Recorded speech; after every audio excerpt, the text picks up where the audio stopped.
티파니 블루 색상의 박스를 보기만 해도 여성들의 심장 박동수가 20% 올라가는 보석계의 명품 브랜드 티파니. 사실 로켓 배송의 시조새, 시초, 근본이 티파니라는 것을 알고 계셨습니까?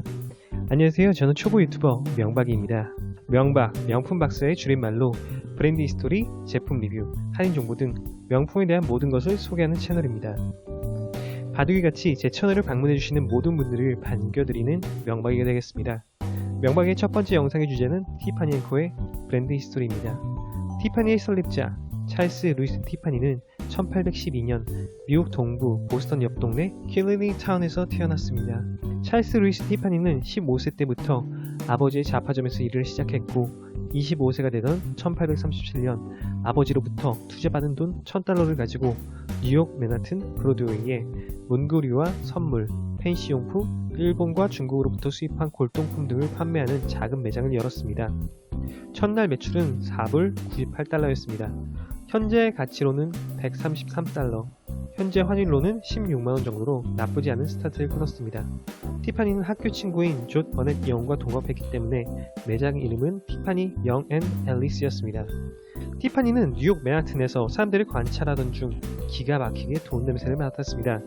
19세기 유럽에서 건너온 이민자들이 금광산으로 엄청난 부를 얻는 것을 보게 되었습니다. 그리고 이들은 유럽 귀족처럼 자신의 신분을 업그레이드하기 위해 은그릇, 보석에 돈을 물쓰듯 했습니다. 이들의 속내를 읽은 티파니는 바로 유럽으로 건너가 1789년 프랑스 혁명 때 흩어졌던 보석들을 유럽을 돌며 닥치는 대로 구입해 미국에서 판매했습니다. 그리고 티파니는 사치품 무역으로 단숨에 큰 돈을 벌 수 있었죠. 티파니 성공에 루이 16세 지분이 10%쯤은 되겠네요. 이 자금을 바탕으로 찰스 루이스 티파니는 성공의 관건은 훌륭한 디자인이라는 신념을 가지고 유리, 도자기, 식기류, 시계, 은 제품 등 다양한 것을 선보이며 티파니를 성장시켰습니다. 티파니는 작은 성공에 만족하지 않았습니다. 티파니는 동부에 있는 사람들뿐 아닌 미국 북부, 남부의 모든 rich people에게도 자신들의 사치품을 팔고자 했습니다. 그러나 거기에는 문제가 있었습니다. 미국 땅덩어리는 무지막지하게 크다라는 거죠. 현재도 미국에서 티파니샵은 그리 많지 않습니다. 2018년 기준 93개가 있는데 미국 땅덩어리가 남한 기준 98배 큰 걸 생각하면 남한 땅 하나에 매장 하나가 있는 셈입니다. 땅도 큰데 미국 애들은 자기 동네를 잘 벗어나지 않죠. 미국 전역 2,000명을 대상으로 한 조사에 따르면 최소한 고향을 떠나보지도 않은 인구가 11%에 달한다고 합니다. 땅은 커서 티파니 지점을 각 지역에 낼 수도 없고 그렇다고 시골 부자들이 티파니를 구매하러 마차 타고 몇십 박 몇십일 일정으로 오지도 않는 매우 어려워 보이는 상황이었습니다. 티파니는 그 사람들을 잡기 위해 최신 기술을 이용하기로 결심합니다. 지금으로 치면 AI, 5G 인터넷, 사물 인터넷과 같은 혁신을 이용하는데 그것은 바로 1차 산업혁명의 산물인 열차였습니다. 그 당시 미국에는 열차 선로가 무지막지하게 깔리고 있었습니다. 1827년 처음 철도가 깔린 미국은 전 세계에서 가장 빠르게 선로를 확장합니다. 1835년 선로의 길이가 1600km를 넘어섭니다. 1850년에는 미시시피 동부 모든 주에 철도가 깔리게 됩니다. 이렇게 굉장하게 선로가 많이 깔린 이유는 수많은 이민자와 화물을 수송해야 했는데 그때 이용할 수 있는 거라고 마차가 전부여서 영국에서 물 건너온 열차에 미국은 투자를 아끼지 않았습니다. 아무튼 티파니는 열차를 이용하여 자신의 제품을 판매하는 것을 보완해냅니다. 그가 생각해낸 것은 바로 우편주문. 우편주문은 100년 전 1700년대 중반 개발된 판매 방식입니다. 우편으로 고객들에게 카탈로그를 보내주고 고객은 카탈로그에서 마음에 드는 제품을 종이에 적어 보내면 판매처에서 우편으로 그 제품을 보내주는 방식입니다. 당시에 신용카드 결제, 휴대폰 결제도 없는데 어떻게 결제를 했을까요? 저도 정보를 찾아보며 가장 궁금하기도 하고 가장 정보를 찾기도 어려웠습니다.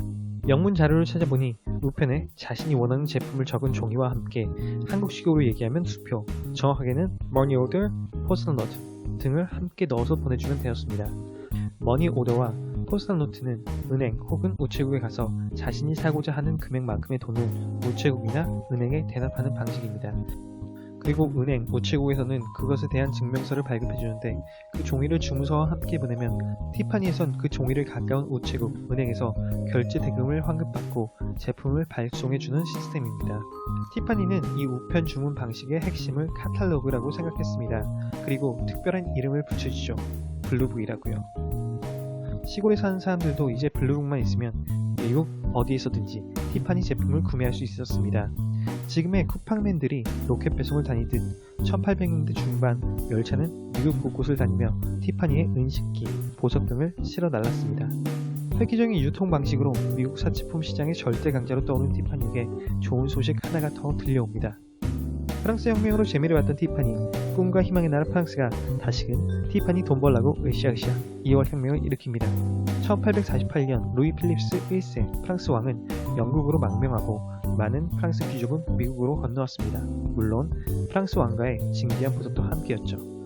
티파니가 이를 놓치지 않고 당시 시장에 나온 프랑스 왕실 보석의 3분의 1가량을 사들였습니다. 은 제품, 귀금속 장사로 큰 부를 남긴 티파니는 여기서 멈추지 않고 1851년 은세공 회사를 인수하여 본격적으로 은 제품을 자체 제작, 판매하기 시작했습니다. 그리고 2년 뒤 티파니는 사업에 더 큰 성공을 확신하여 공동 경영자인 친구 존 영으로부터 지분을 매입해 회사 이름을 티파니 앤 코퍼레이션으로 바꿉니다.